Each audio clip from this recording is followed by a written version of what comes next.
Hello, everybody. Welcome to the Humanitarian Transformation Network by Candace and the Humanitarian Transformation Circle. The circle, you guys, let me explain the circle. I have a lot of things prepared for the circle, educational services for the circle to help people heal through trauma, do some consulting services, coaching, that type of thing. That's what the circle is going to entail. Right now, I am going through human rights education from Universal Declaration of Human Rights. There's 1 through 30. So we're going to go through the 1 through 30 first. And then I'm going to jump into my next topic. We're taking this step by step because there's a lot to cover. And I am also applying this to 21st century common sense because I am a socioeconomic researcher. Yeah, I've done like 2 videos already. So if I get tongue twisted, that's why. Okay. But I am a socioeconomic researcher and I have been since 2014. I have done a lot. I don't want to talk about all my credentials, but I've done a lot. To help heal humanity and to help heal broken systems. So I am applying this to my Humanitarian Transformation Network, or HTN for short. Okay, maybe I just need to say that, HTN. Okay, that's a lot easier. Okay, especially when you're doing videos back to back to back, because I have another platform that I also do that I have to get done too. So just bear with me. But I'm doing these videos back to back today because I had to play catch up because I was working on my other platform, other thing that I'm doing. So I had to play catch up. So let's dig right in. Article 14. And I have to look to the right, y'all, because I don't have these memorized. Okay, so bear with me. Everyone has the right to seek and to enjoy in other countries asylum from persecution. That I agree with to an extent. No, I agree with that wholeheartedly. If you are being harmed in your own country, like some of these third world countries, I feel bad for those people. I really do. It's just awful. And those dictators just need it. They need to. I don't know what to do with those dictators. No other human being has the right to control another human being like that. I don't understand why it's so difficult for the country people. I don't know. I know they, harm them, they take away their weapons and all of that. But no one should have to live like that. That is awful. That is so awful, to live like that. And if they are being treated like that, yes, allow them into another country, but the next home country. You can't just hightail it to the United States. You have to go through the legal process. And that's the problem, that people, they just want to jump over the legal process. You have to do it legally. You have to do it the right way. You can't lie, steal, and cheat. You can't do that. Nobody can lie, steal, and cheat. So you have to do it the right way. And that's the problem with all the immigration crisis and asylum seekers and refugees. That's the problem right now, because people aren't doing it the right way. You have to do it the legal way.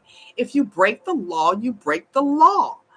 And I want to talk about this. Well, let me go on. Let me do number 2. It says this right may not be invoked in the case of prosecutions genuinely arising from non-political crimes or from acts contrary to the purpose and principles of the United Nations. Let's repeat that. This right may not be invoked in the case of prosecutions genuinely arising from non-political crimes or from acts contrary to the purposes and principles of the United Nations.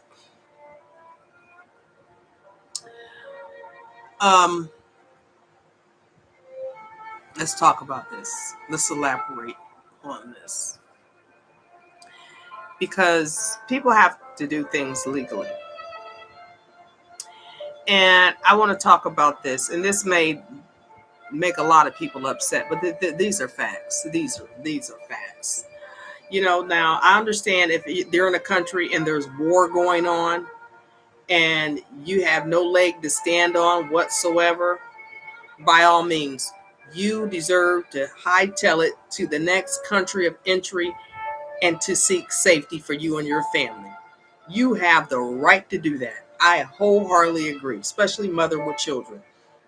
If you are in harm's way, you don't know if a bomb's going to hit your house, you have the right to pick your children up and get out as soon as possible and hightail it to the next country that you can get to legally to seek asylum.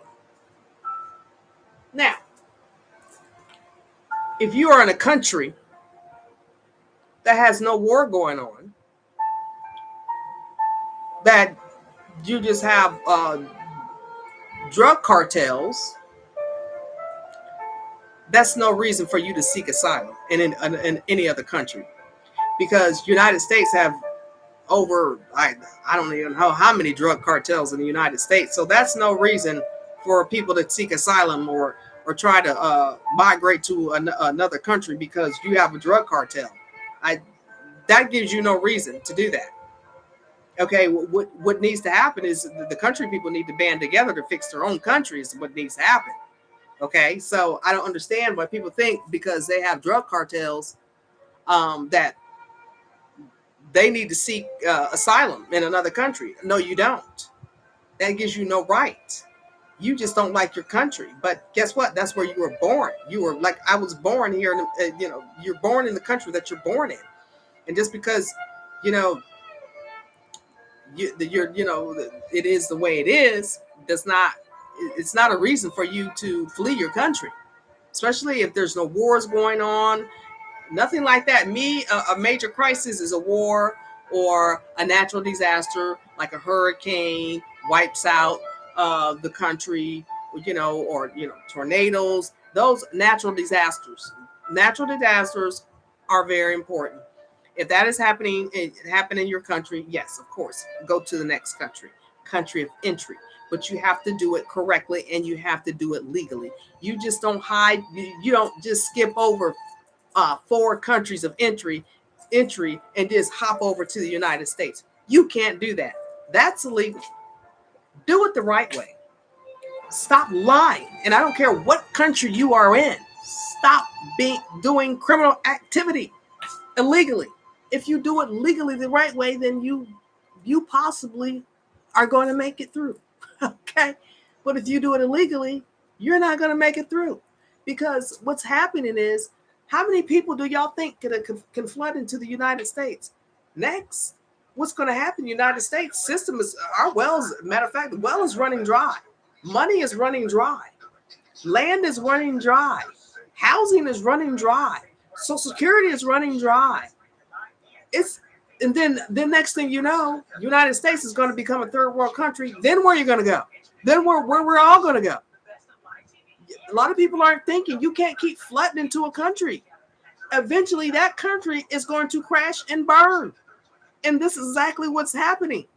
Yes, it's big, but eventually it's going to crash and burn.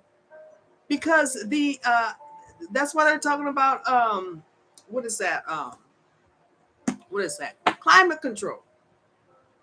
Well, when you keep piling people on top of people, on top of people, on top of people, on top of people, what do you think is going to happen? That environment is going to crash and burn as well. It's too many people. And people aren't thinking about this. People aren't comprehending this. You can't flood a whole...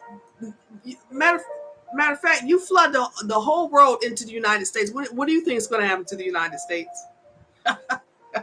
It's so funny. I think about this because people aren't thinking about it. What do you think is going to happen to the United States? The United States is going to crash and burn. The United States is going to turn into a third world country. And it actually is. With all this homelessness, it's looking like a third world country. So keep running over to the United States because eventually you're going to be living in the same third world country that you left. That's exactly what's going to happen.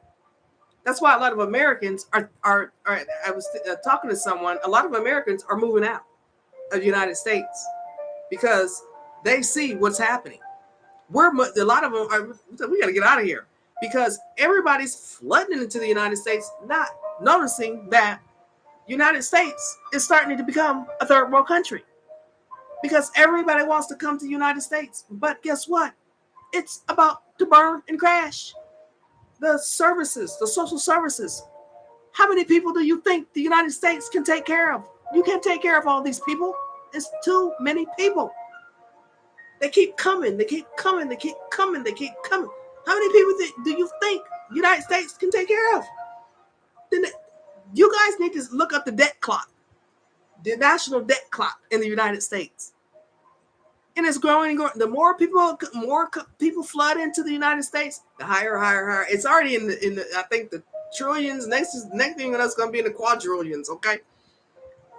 How many people do y'all really think the United States can keep letting it in, keep letting it in, can let them keep coming, keep coming, keep coming? Do y'all have any common sense? Common sense will tell you, guess what? The United States can't keep taking care of all these people. Okay, because a lot of them come, they don't have any money. They're walking through deserts with no money. So they come to the United States and get all these services and benefits and all this housing and all this. How long do y'all really think that is going to last? Really? Common sense will tell you that it is about to run out. Because this was a couple of years back. I was speaking to a Caucasian gentleman. He worked in the, what do you call it, DPSS welfare office. And he looked at me. He said, "We're about to run out of money." I was like, I couldn't do that. I was like, what? I couldn't do that laugh. He said, "We're about to run out of money." I said, "I know." I said, "They don't understand. These people are flooding into the United States from all over the world. What do y'all think is going to happen? There's not going to be any money. There's not going to be any jobs. Okay? Because people keep coming. And everybody's fighting for jobs. American citizens don't even have a leg to stand on because they'll hire someone from another country at a lower pay rate than you. So, hey, there goes you and your family's livelihood. Or they don't like a certain race of people and they're not going to hire those certain race of people because as like I was saying in my previous video, that they're only going to hire their country people. They're not going to hire any Americans, no matter what color you are, black or white. They're not going to hire you, period. So a lot of people, common sense. How long do y'all think this really going to last? People flooding, coming in the United States. It's going to crash and burn. This country is going to, and actually I'm seeing it. It's going to crash and burn to the point I'm even considering moving out of this country myself. I've talked to a lot of people. A lot of people are considering moving out of this country because people keep coming, and we see it crashing and burning. If we want any generational wealth or to keep our generational wealth for our kids and our grandchildren, we got to move out of this country, or we're not going to have it. Social Security system, about time, that's why the Social Security age keeps moving up. Okay, you're basically working until you die. Our grandparents and our great grandparents. Oh, Social Security is what age? 78, 80? You'd be dead by then, okay? Before you can even collect benefits, you'd be dead by then. Because that system is crashing and burning. So, people from like right now, when people that are 40, 50, 60, you're not going to get any Social Security. You're not going to get it. Don't count on it. Don't depend on it. Because even when I got sick, I went through a medical trauma. I got sick and I applied, just for partial Social Security. And I had worked for so long, back in like 2008. And they were like, "Oh, you've worked so long that back in 2008, you'll receive," I think it was like $1,000 back in 2008. And so I got sick And I was like, okay, well, I worked after that. So I said, I worked. So I should be able to get some of my Social Security. There's like, I couldn't even get partial. I was like, where's my money at? They just left me homeless on the street. They didn't give it. They didn't care. Okay. Apply for welfare benefits is what you do. I'm like, excuse me. I worked in the corporate world. Uh, excuse me. I worked my butt off. Okay. I worked at corporations. I, I went to college, and you're telling me that I can't get any money? No, you can't get a dime. Excuse me? Deny, deny, deny. I can't read. I kept, what is that, doing appeals. Deny, deny, deny. I was like, what is going on? Okay. So, people, if you're in your 40s, 50s, 60s, or 70s, forget it. You will not receive Social Security. So, you need to start having these conversations with your family members right now, because you will not be able to get Social Security.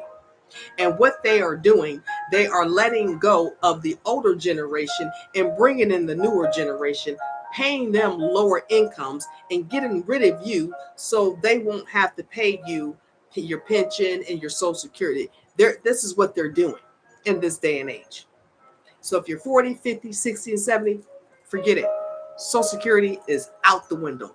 You won't get it ever. You will be dead in your grave before you get it. And these are just honest, truthful things that are actually going on, and people don't understand this. This is common sense. Like I said, I have a whole blog full of it, because everything that I'm speaking about, I have a whole blog, because as I was going through it and noticing it, I was typing. I was typing. I was like, what? And, so I could put the information out there. So this is happening. People need to understand that. Okay. Oh, there's one more thing I want to mention. Because this hit home to me, because as a mother. Okay, a lot of people might not like this. A lot of people may not like this. For you, okay, let me make an example first. In America, if a mother mistreats her child, beats her child, doesn't take care of her child, the child go outside, walking down the street, that mother is arrested, or father is arrested and put in jail, and that child is taken away from them because it's child endangerment. Okay, and along with the 15 other thousand charges. Okay. Now, for the mothers in the other countries that you are selling your children, and then you are sending your children on a long journey track in the desert with harmful people, animals, and whatever else is out there to come to the United States. That is putting your child in danger. And you do not deserve that child at all. That child needs to be sent back and put into a foster home in your country, or given to another family member in your country. Because if that happened to an American mother, we would be in jail. They would put us in jail. They would reprimand us. They would make us take classes. But it's okay for other country people to do that to their children and not be held accountable. Mothers and fathers to do that to their children, to get to the United States and not be held accountable, and not running from any war or national disaster. They're just trying to get over here to the United States for their own personal benefit. Those mothers need to be held accountable. I don't care what country they are in. Their country system needs to go find those mothers and fathers that sent their children over here to the United States illegally, and they need to go get those parents in that country and put them in prison for child endangerment. That's what needs to happen. Because American mother or father, if we did anything like that, and you see it on the news all the time, child endangerment, child abuse, they go get those parents and they put them in jail. So this nonsense that is going on with these other country people that are sending their children walking across the border, okay, some of them, I know I've seen an instance with this poor child. Oh my, this poor child. Oh, God bless the child. This poor child was sent across the border. She didn't make it. She was raped over 28 or 30 times before she even got to the border. That mother and that father needs to be found in that country and put in prison for the rest of their life. This is what needs to happen.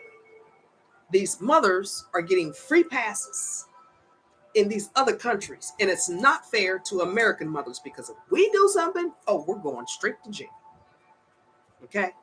We are being reprimanded. Mothers, fathers, we are being reprimanded. But oh, it's okay for them to send their children across the border, and oh, we feel sorry for the children, da da da da da. No, those children need to go back to foster homes or adopted families in that country, and then their parents need to be, everything that they have need to be taken away, and they need to be hauled off to prison in that country. That's what needs to happen. Okay. So I just don't agree with it. And a lot of people, you might not like what I like. I'm speaking about, but these are facts. These are common sense 21st century facts that people need to wake up and realize. Okay, let me get on to Article 15. Everyone has the right to a nationality. No one shall, that's one. No one shall be arbitrarily deprived of his or her nationality or denied the right to change his nationality. And I wholeheartedly agree. When you come to the United States, you are changing your nationality. Or you're not changing your nationality, you are becoming an American citizen. You are now an American. Okay? But you still have your nationality, but you are an American. So you have adopted American culture, American values, nationality. You have adopted all of that because you wanted to come to a country and be like the country people that live there. If you want to remain the same person that you were, that you came from your country, you should have stayed in your country, period. Okay? But you didn't want that. You wanted to come to the United States. So when you come to the United States, that means that now you're interacting with other nationalities and other people. And this is what a lot of parents, I think I talked about this the other week, because me and my sons have this, discussion. Because my sons, in the 20s, and they're interacting with Chinese kids, Japanese kids, Hispanic kids, and kids from all over the world. Okay, and even adults. We're interacting, with different people from different nationalities, Persians, Egyptians. I mean, I'm meeting up. Okay, I've met a lot of people from all over the world. Okay, good people though, good people. But for some of these families that have the audacity to come to the United States, and your child is interacting with African Americans, Hispanics, all different cultures, for you to sit up there and say, oh, you must marry the same nationality. You must marry within the family. Not within the family. Marry, we have an arranged marriage for you. Excuse me? If you want arranged marriages, you should have stayed in your own country. Because when you brought your child and you birthed a child here in the United States, that means all of that went out the window, okay? Because now your child has the freedom to marry whoever, whatever nationality they want to marry. And any adult has the freedom to marry any race that they want to marry. Nationality, they have the freedom to do that. Because this is what the United States is, multicultural with different nationalities. This is what it is. So for parents stuck back in, I don't know, in La La Land, I don't know what they're stuck in. Oh, my son can't marry her. Oh, she's African American. Excuse me? You gave that up when you came to the United States. Oh, my daughter can't marry him. He's African American. Excuse me? Guess what? You gave that up when you came to the United States. Oh, my daughter can't marry him. We're Christian. Oh, we're Jewish. Oh, we're this. Oh, you gave that up when you came to the United States. Because I have interacted with Jewish men. Okay, Jewish men love different races of women. Okay, so do Hispanic. They love different races of women, and so do Russians. I mean, they love different Puerto Ricans. I mean, they love different races of women. People from Dominican. Matter of fact, I met this younger gentleman. He was Dominican. He said, "Oh, my parents want me to marry a Caucasian woman." I said, "Excuse me?" He was like, "I don't agree with that." He said, "I want to marry who I want to marry." But his mother and his grandmother is demanding that he marry a Caucasian woman, and he was like, "I don't want that." I was like, "You know what? You don't have to marry who you want to marry."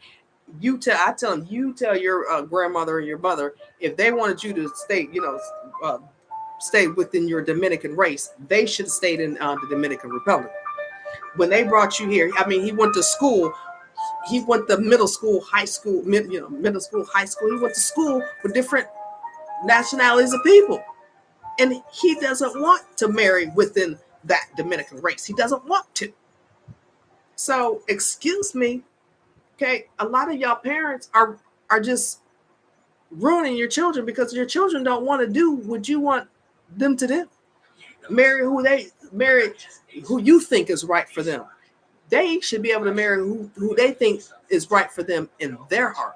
Love is love. I don't care what nationality you are. Love is love. If they love somebody from a different race, different background, hey, so be it. Leave them alone. You shouldn't have brought them over here to the United States. Okay, because they're interacting with these different nationalities. So leave the kids alone. Let them marry whoever they want to marry. And you adults too. Okay, just because somebody don't agree with who you're married to because they're from a different country, ain't none of their business. That's your life. You only have one life to live, and it's about your happiness. It's not about nobody else's happiness. It's about you and your happiness. Don't worry about what other people say. You live your life for you. And if you want to marry somebody from a different nationality, that's your business. And don't let nobody tell you any different. People look at you a different way, tell them, hey, you're happy. And no, don't even say anything. Well, you can say you're happy, but it's none of their business. Okay, it's none of their business. Okay, y'all, let me get off of here because I have to take a break and I have to do my other show that I have going on. But I hope you guys enjoy Humanitarian Transformation Network's 21st Century Common Sense Human Rights Education, because this is common sense. And a lot of people need to hear the common sense truth of what's actually occurring in our day and age so we can start healing and moving forward, okay, for the next generation, for decades to come. Because if we don't fix this now, I don't know what's going to happen. I really don't know what's going to happen. And it's not going to be pretty. I can tell you that right now. It's not going to be good for any of us. So we have to start healing. Okay, everybody. Thanks for watching. God bless. Have a good night or morning, wherever you're at. Bye-bye. And please like, share, and subscribe, everyone. And I do have a Facebook page. You can reach me on my Facebook page, Humanitarian Transformation Network. So you can reach me there. And I'm going to start posting my blog so you guys can start seeing some of the articles that I wrote. It goes back to 2013, so you have some articles you have to dig back. So, but I'm going to start doing that as well. Okay, have a good night, morning, everybody. God bless. Bye-bye.